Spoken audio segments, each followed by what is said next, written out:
नमस्कार। यदि आप किसी भी फसल को अगेती लगाते हैं, समय से थोड़ा पहले लगाते हैं, तो आपको उसके रेट मिलने के चांस थोड़े से बढ़ जाते हैं।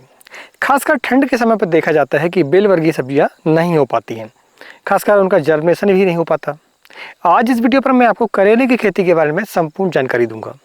आप अगेती करेला कैसे लगा सकते हैं और उसके दाम अच्छे आप मार्केट पर कैसे ले सकते हैं, और वीडियो के अंत में हम आपको बताएंगे कि ठंड के समय पर खासकर जब कोई जर्मिनेशन नहीं हो पाता है, उस समय पर आप जर्मिनेशन कैसे ले सकते हैं और अपनी फसल को ग्रोथ में कैसे ला सकते हैं, और सभी किसानों से पहले आप कैसे मार्केट पर उसे सेल करके अच्छा मुनाफा कमा सकते हैं।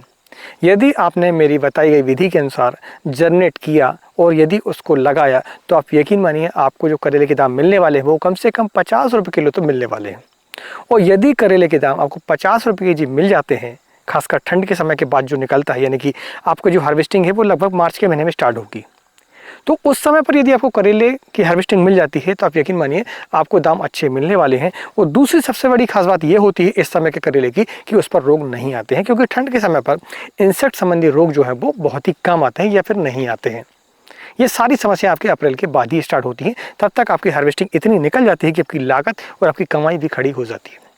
तो चलिए वीडियो की शुरुआत करते हैं। मैं हूं राकेश साहू, आप देख रहे हैं एग्रो जीवन बातें किसान की। जानकारी पसंद आए तो वीडियो को लाइक करें, पहली बार चैनल को सब्सक्राइब जरूर करें। सबसे पहले बात आती है जमीन की तैयारी की। जमीन की तैयारी में यदि आप देखें तो प्लाऊ चलाना होगा, आपको कल्टीवेटर चलाना होगा, पाटर लगाना पड़ेगा, रोटावेटर करना पड़ेगा और साथ में फिर आपको बेड बनानी पड़ेगी। इसके बाद आपको बेसल खाद देनी है, लेकिन उससे पहले आपको गोबर खाद कम से कम 4 से 5 ट्राली डालनी होगी। 4 से 5 ट्राली यदि आप गोबर खाद डाल देते हैं तो आपको जो वाटर सॉल्युबल जो आप अलग अलग ग्रेडेड डालते हैं ना, जैसे 12 है, 52 है, 19 है, ये पचड़े आपके कम हो जाते हैं, ये टेंशन आपकी कम हो जाती है। आप कभी डालते हैं तो ठीक है, नहीं डालते हैं तो भी ठीक है। इसके बाद आप मल्चिंग बिछा लें, ड्रिप उसके पहले लगाना होगा, ठीक है। अगर बेड से बेड की दूरी की बात करें तो आप कम से कम 6 फीट रखें, 5 तो फीट कम से कम रखें। आप 5 फीट से लेकर 8 फीट तक आप करेले की खेती को कर सकते हैं। अब रही बात पौधे से पौधे की दूरी, यानी कि लाइन में जो हम पौधे लगाते हैं उसकी दूरी का अगर बात करें तो आपको 2 फीट रखनी है। 2 फीट आपको रखना है यदि आप 5 फीट की दूरी पर कर रहे हैं तो बेड से बेड। यदि आप 8 फीट कर रहे हैं, 7 फीट कर रहे हैं, तो फिर आपको प्लांट से प्लांट की जो दूरी है 1 फीट आप रख सकते हैं। अगेती करेले में अगर 1 फीट रखेंगे तो कोई दिक्कत नहीं है इस पर, ठीक है, क्योंकि इसकी जो बढ़वार थोड़ी सी कम होती है तो हमें ज़्यादा सोचने की आवश्यकता नहीं कि ज़्यादा घना तो हो जाएगा। बाद में होता भी है तो टेंशन नहीं है, उस समय पर हार्वेस्टिंग हमारी वैसे भी वीक हो जाती है। लगभग मैं आपको बता दूं कि 6000 पौधे आपके हो जाने चाहिए प्रति एकड़ के हिसाब से। नर्सरी आपको बनानी होगी। अब वो कैसे बनाएंगे, जर्मिनेशन कैसे लेंगे, हम वीडियो के अंदर आपको बताएंगे। अब बात आती है सही समय की। आप जिस दिन किसी फसल को लगाते हैं ये उसी दिन डिसाइड हो जाता है कि आपको दाम कितने मिलने वाले हैं और उसकी हार्वेस्टिंग कितनी आने वाली है। तो इसके लिए सही समय जो है वो है आपका दिसंबर के लास्ट वीक पर आपको इसकी नर्सरी बनानी होगी, इसका जर्मिनेशन आपको लेना होगा।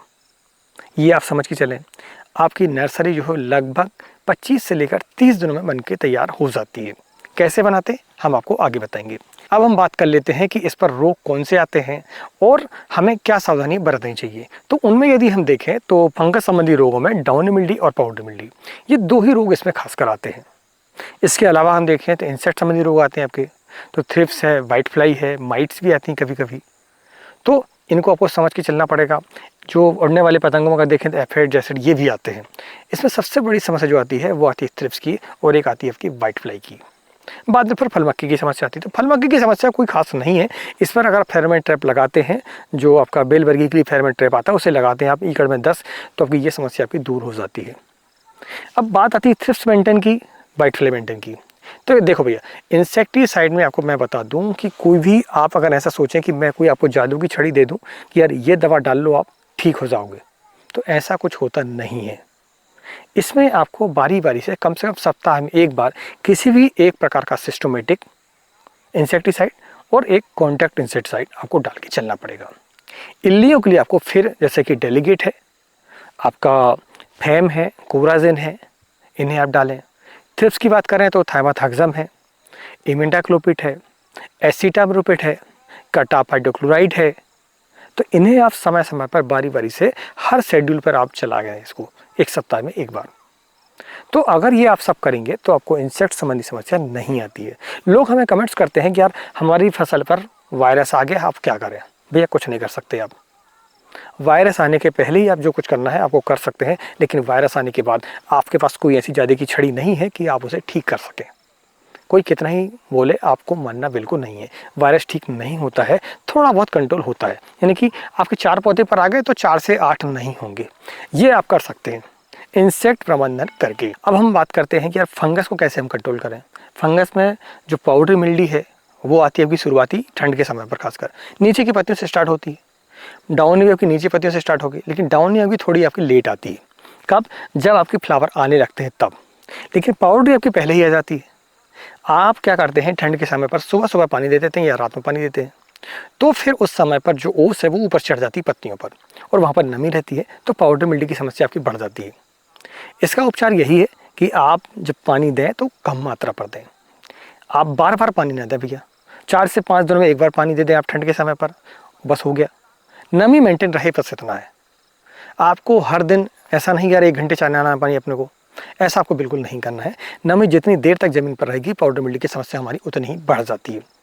उसके लिए हम देखें तो जो फंगीसाइड में एमिस्टोर टॉप है आप उसका इस्तेमाल कर सकते हैं, रोको का इस्तेमाल आप कर सकते हैं।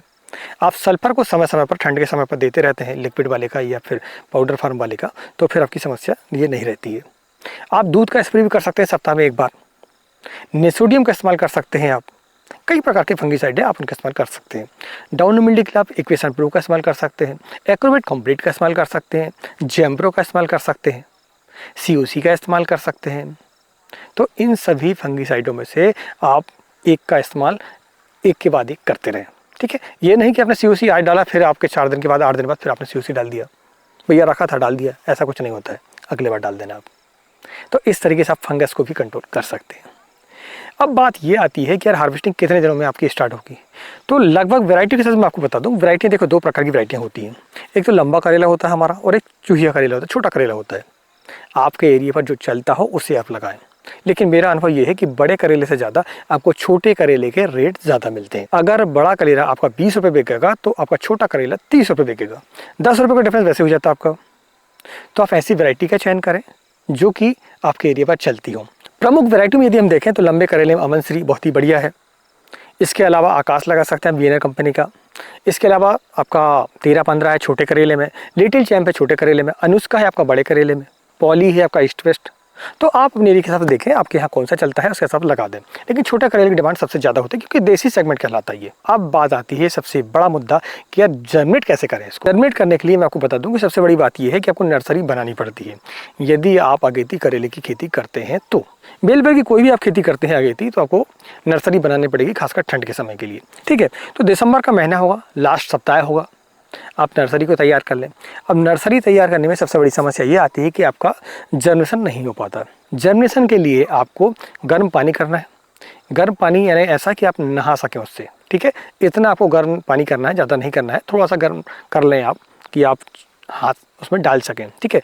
इसके बाद आपको जो का सीड है, सीड को आपको एक पोटली बनानी है कपड़े की पोटली में बांधकर उससे आप डुबा दें।